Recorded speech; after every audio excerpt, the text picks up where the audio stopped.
Morning, everyone. I know it's been a while since I've made a video, but I didn't have much to talk about.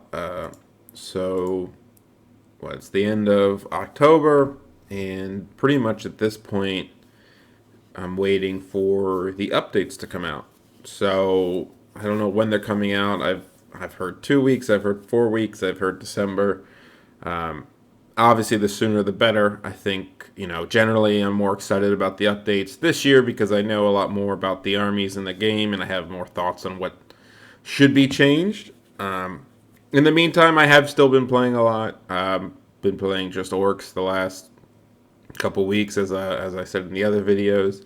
Oddly enough, I feel like I am farther from a list I like than I was when I started playing orcs. It's maybe it's a matter of everything in the book seems pretty good, but at the same time, when you play it, you're not always as overwhelmed as you thought you would be in the beginning.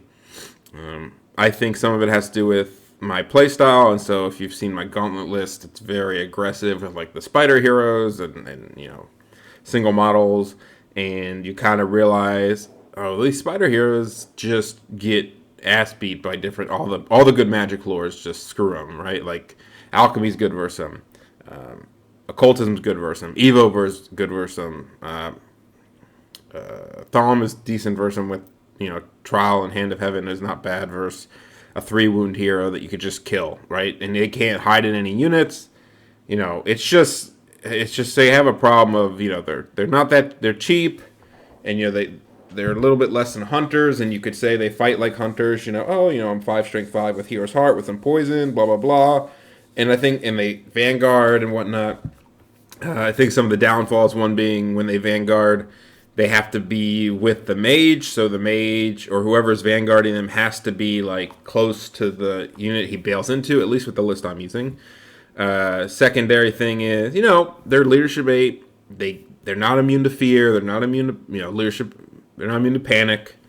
They're only 3 wounds. They're T4. Like when you start comparing them to hunters, the damage output sure is very similar, but like as far as taking hits and taking spells, it's just not the same. Like it really does add up being, they don't have parry like hunters. They're not T5. They don't have 4 wounds. They're not leadership 9. Like there's all these little things that you're just like, okay, they're really not hunters. They do have some uses, but they're also, fairly expensive. I still think 1 is fine, but I pay a lot of points for the package of 2 of them with Vanguard. I pay like 800 points. And you can get like multiple small heroes for that, some chariots, blah, blah, blah. And of course, you go into the whole, how much magic do you need? I was kind of bitching about solo shamanism, but I've really enjoyed shamanism with other spells. But so how do I get it all in? I don't know. I right now, I have like 3 lists I'm playing. Like I have my gauntlet list, which is super aggro. I have this stupid troll army for some USA scrimmage I'm doing that sucks because it's too defensive and I hate playing that kind of shit. It's not really my forte to play blocks. A couple blocks is fine, but not like as many blocks. And it's like too leadership dependent. It can't really spread, so it kind of messes with me. And then I have another like double spider list that's like leadership 8, double big spiders. So I'm still messing with them. Obviously, Warriors of the Dark Gods are not completely out of it yet. I'd say, I made that video on what I was going to play next and blah, blah, blah, blah. I honestly, I pretty much settled that it's going to be Warriors, Orcs, and new Dark Elves. I think the new Dark Elves will be something I look at. I know we have a lot of players who are interested in Dark Elves generally in our like core group of VTC guys, but I don't know if any of them are truly like a huge. I guess some of them play Dark Elves a bit, but I don't know. I have an army and I played them for 3 ETCs, so we'll see what they come out at. I really think I miss the old Dark Elves more than I thought I would coming back to the game. And it's not. And I just miss the. They were fast. They had combat. They had shooting. They had enough shooting and magic to punish people, like, oh, that you deployed wrong and I'm going to blow up your unit with repeater bolt throwers, or my fast cav are going to get around you and shoot you down. and fast enough to do that as well, while they still fought. I don't know. They just had like a lot of tricks and movement stuff. As opposed to maybe like warriors, which are like really just combat and magic, right? So it's that flavor of single models is still there, but you don't have the shooting to kind of like abuse mistakes and set up things. So we'll see. I mean, I'm not guaranteed going to play them, but I'm excited enough to like see what happens there. I guess this video is more going to talk about update what I think should be updated, maybe. And I'm not going to go through every army. I'm going to talk a little bit about my ones at a high level, and then kind of go from there. So, I think with orcs, I don't have a good sense of what's going to be updated in orcs. I feel like orcs they're a good army. I don't know if they're stealth overpowered, or as I've said before, they seem super good on paper. Like all these units seem really good and all this stuff. And even talking to some really good players about orcs, who feel that orcs are like, oh yeah, they seem really strong. I still haven't pushed the button of this. Does it just not all come together? Is there just like slight issues with either leadership or speed or blah blah blah, or whatever it is? Is there just like how much core you need? I don't know. Does it just not come together the way everyone expects, and it's kind of like underwhelming? I don't really think that's the case. I know it's for some people, but as far as like what should be buffed and nerfed, I think in a general sense we're going to see a push away from single models, or at least an attempt to push away from single models. I'm not saying it's going to happen, I'm saying that's probably going to happen. Like, there's got to be, right, with all the elders and all that stuff. People just complain about single models all the time. So I feel like one of the initiatives is to hurt single models and then help infantry. So we'll see how they handle that. Whether I don't know what they're going to do. And I know they're going to help, like, they're going to go army specific too, so it's not like every single model in the world, oh my god, my underplayed model is going to get nerfed. But, yeah, I don't know what, at orcs at a high level, maybe I guess I could see big units of normal orcs or big units of goblins just feel kind of lackluster. Like, I did a comparison the other day with like 40 vassal levy with flame banner versus 40 forest goblins with flame banner and spears. And the vassal levy came out like 65 points cheaper. They have +1 offense, +1 defense, +1 discipline, +1 agility. They get the battle focus and reroll charge range when near whatever the brand units. And then forest goblins have poison and Strider Forest. And I guess technically Warcry, but that's an army rule. So for 65 points, that doesn't seem that good. Like, yeah, poison's better, and maybe the forest goblins are better. I don't think they're 65 points better for the same basic thing, especially being like all their stats are lower. So that's kind of like, I feel like huge big units of goblins are a little overpriced. Maybe big units of orcs, maybe not the feral versions, maybe normal orcs. I could see, I don't know if they're going to try to stop the spam of anything. I don't know. Maybe the monsters go up a bit because like maybe Gurklian Idols are a little underpriced given what they're at. I don't know what they're going to do with orcs. I can see little things here and there. But I don't know how big that change is going to be. I mean, obviously the big one's going to be Warriors. Warriors are foreseen as one of the best books, if not the best book. I think they're right up there with Demons. I'm not sure who I would put as the best book, personally, but it's probably like Warriors and Demons, and then like High Elves VS. And then you probably have a tier 2 of like Ogres and VC. People claim VC suck, but I don't know. They're just VC whiners at this point. They're still good. Maybe internal balance issues with VC where like, and that's a problem too, right? Because I feel like VC as a book still compete with all the other books. You have Terrorgeist and Coaches and good magic and shit, but I guess within their own armies, you kind of see the same shit. So, as far as my wish list for Warriors, you know, I have no. It's gonna get nerfed, 100%. It should. I mean, I'm sitting here saying it should. I mean, I'm annoyed at Warriors while not playing Warriors. Like, I feel bad that I played that Herald list for so long. Because it's very strong, and I kind of... I don't know. When I watch people play it, I get a little annoyed with it. I'm like, this shouldn't be as... it's almost... I don't know how to put it. It's just sometimes annoying to watch it play. So, I mean, for sure, I have zero doubt that Elders are going to go up in points. How much? I made a prediction that my not my Ocho list, Cinco list, whatever the last kind of list I was playing with, is going to go up like 50 to 100 points. I think easily it'll go up that much, potentially. And it's a good bit. I mean, that's a whole unit. I mean, there's a little margins in there where maybe you lose a binding scroll, maybe you lose this, and all that kind of stuff. I think... So I won't hit on everything because I don't know what everything is going to change. I mean, Warriors have kind of a problem if you think of it from a balancing perspective. If they want to go away from single models, they just have so many of them, right? They have all these mounts that are very large.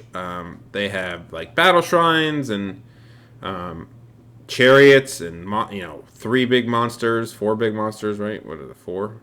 If you don't count the home wall, 3 monsters, 2 types of chariots, battle shrines. They just have a lot of chimeras. They just have a lot of big models, and that's kind of their playstyle because otherwise they're super slow. So I think Lust will go up. I wouldn't be surprised if Lust ended up being like 4 points a model. Honestly, I could see it being 5 points a model. Because it's kind of weird, right? It's 2 points on Warriors. It's 10 points or 11 points. Was it 10, 11 on Knights? 10 points on Knights. And I get it. They're, Striders maybe a little better on these guys because they're of runes and woods, and they're more points per model. So it's like a different... I guess I get it, but I think, as far as the core is concerned, 20 points to basically say, okay, I have this Fearless Leadership 8 unit, and for 20 points, I get all the upside, right? All the upside of being able to flee, being able to rally and move, being able to rally on 3 dice, which is big because we don't have BSBs to rally, and I'm Strider. So it's 4 amazing rules for 20 points. Strider's amazing because you can be stubborn and forced, or you just don't take things for lakes and runes. Fleeing, just the option to flee period is amazing just for, a cheap scoring unit. Rallying on 3 dice is a great... I mean, like, for 20 points, that's freaking ridiculous. I mean, I think the mark itself is very... It's not polarizing, but it's just... It does a lot. Like, the way their mark system works is kind of weird because, like, Envy turns infantry into really fast, and, Swift Stride reroll 1s is like a big boost in charge power, where on Cav, it's not as good but it's priced, like the Chaos Lord is priced with 1 Envy. Like, almost Envy should be cheaper if you're on a Swift Stride mount. Like, that, the fact that it's not broken out like that is a little odd to me, because, like, it's a very big difference if you're Envy Blacksteed and Envy, like, War Dais, because just adding the Swift Stride is so big. It's not like, or if you're already Swift Stride, you should get +1 advance, and that'd make it really good. And I know we're not changing rules, so let's digress on that. I think Lust is going to go up in points. I just don't think it's fair compared to the rest of the options. Like, all the rest of the options are fighty options, and you can't flee. Like, it's just...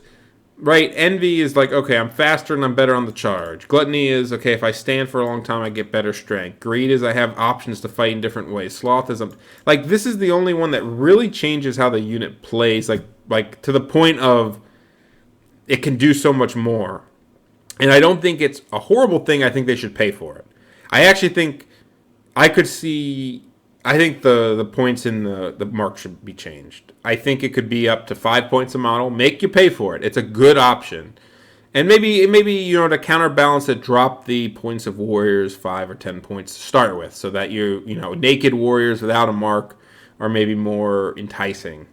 I think it used to be. I mean, one of the big things with the why Lust wasn't as popular in the beginning, in my opinion, was people ran a lot of like Portent Lords, and they still do, or ran a lot of Chaos Lords, and they're just like, okay, I want my unit to be what my Lord is, or be unmarked because I want to put him in there, and you really didn't want to pay. And Lust is kind of like a very lackluster on your general because you're not going to flee with the unit as much with your general in it, and it doesn't give him any combat stats. It's like, okay, he can flee. Like a Lust unit with a Lust Lord is not that enticing, but you kind of had to do it. Like you can't put any other Chaos Lord in your Lust, so does that kind of make sense? Like Lust, as we've gone away from single, like a bunch of Chaos Lords and units of warriors, it kind of says Lust whatever. But I mean, for 10 models, it's amazing. I think it should go up. Barbarians, I could see them going down. I could see maybe these two up. I don't know. If these two options go down by 1 point, maybe it becomes more interesting. They're still like a big ass unit. I mean, people still take them, and maybe they're fine. Maybe they're fine. I'm not trying to buff everything, but if they want to see more barbs, I guess I could see that as a choice. Warrior Knights are a little expensive, I'd say, given the current meta. It just kind of feels bad to like. They just spend a lot of points for like to die, kind of to a lot of spells and stuff, and then they become useless. And I mean, we all know Chosen Knights are too expensive. What's interesting is it in this thing? Do we know? So Elmall went up in points. So the Elder only went down 15 points, 5 points in this. And the Chosen Chariot, Warrior Chariot went up 5. Where's the Chosen Chariot? Was there a mark? Well, maybe there was something before this that I missed, but I guess it had gone down before. I wonder if the Elders were 460 before, right? Like, the Elders haven't gone down that many points in general in the last couple updates, and neither have, I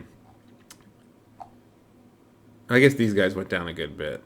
It's just, and I guess the Herald went down 30 points total. Like, I guess one thing was, this list that's being popularized right now, the Herald Double Elder stuff, it wasn't like it was super expensive back in the day either. Like, just everything else in the book was cheaper as well, so it had more competition. And so I think the meta kind of evolved. Like, there's nothing wrong with the Hellmaw right now, right? On paper, it's still what it was before. Not too much has changed. You can get some stuff around it. You can still teleport. It's just people went away from it. It's a lot easier to play without the Hellmaw. Like, as a player. Like, the Hellmaw is a lot harder to use. My hope for Warriors, and I can see Battle Shrines going back up again. I can't believe those things were 260 at some point. My hope for Warriors, if I go back to them, I'll eventually play them after the update, somewhat, is I want the Hellmaw to be a better option than it is now. I don't think they need to reduce the points of the Hellmaw, though I do think it's a little pricey. Though maybe it's only in comparison to Elders and stuff, 380 for one thing when you could get a Elder for 70 points. But I want the options around the Hellmaw to be a little bit more cost efficient, like maybe the Chosen, maybe Knights or Chosen thing. It's just that, like, there's not as much reason to take a Hellmaw now because you don't take that many units that really need to teleport. Though it's still pretty good, I guess. I just want the Hellmaw to come back because I feel like, as a player, it was a lot more tactical and it kind of put a gap between good Warriors players and mediocre ones, where I feel like the Elder list, it's sure when you're playing a good player that knows how to play against it, there's some nuance in how you approach people and be aggressive and stuff like that. But it feels like in mediocre versus mediocre player fights or average player versus average player fights, it's just very oppressive and hard to play against, and I don't like it. I don't like playing it anymore. It's just not my... it was too good. It was too good for what it was. I don't know. I don't know what else to say other than that. So yeah, we'll see. I don't know what else they're going to change. At this point, I don't have too strong. Just change what you're going to change, and let's see what comes out of it. My hope is that Warriors are still a powerful book. It doesn't have to be the most powerful book, but still a contender and a good. And then the Helmall builds come back. That's my personal hope, because I just really enjoyed the Helmall style, and I think after leaving it for a long time, I'd like it to come back. I mean, it still could come back, even if they touch nothing related to the Helmall or the units that go into the Helmall. Just upping the other points of like Feldrakes and Elders will inherently probably bring the Helmall back, at least to some extent. So yeah, and then Magic. I don't know if they're going to touch Magic. I know they have in the past been known to change things. At least casting values, right? They changed casting values, I think, the first time I did it. I forgot what they did, though. I think Alchemy is pretty good. I mean, I could see little changes if needed. I don't have a sight on what they want. It doesn't seem like an obvious problem or an obvious it doesn't seem like an obvious problem lore. If they want to change something up, they can change something up. I don't know what they would do, but whatever. Cosmo, again, strong lore. I don't know what they would do per se, but I'm sure they might have some thought in mind. Again, it's not that I don't think there's anything wrong with these lores. It's more that I just don't have anything like I just don't have anything great. I guess people will complain about Port of Dune being too small range, so maybe that'll get a nice thing. Druidism, I mean, it's boring lore. The 6-cell kind of shit, you never see it, but otherwise, as I said, they might do something. Evo, I do think is a little bit of a problem lore, in my opinion. I could see, I mean, I've talked about this with some people. The change that will not happen, but I would think would be actually an interesting change, is Spectral Blades move to the number 6 spell. And then Dance moves to 4, and Ancestral Aid moves to 1. I think that Lethal Strike should probably not be... Like, it's crazy that Reroll to Wounds and Lethal Strike is a 9+ to me.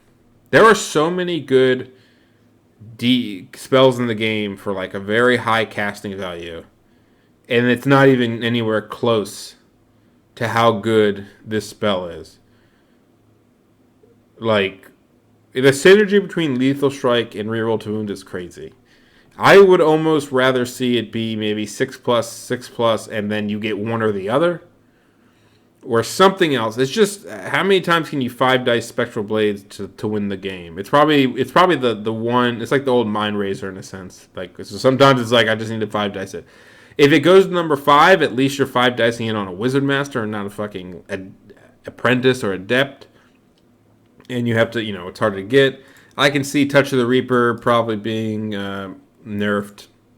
Maybe either +1 to cast on the focused one, or maybe something with range where 24.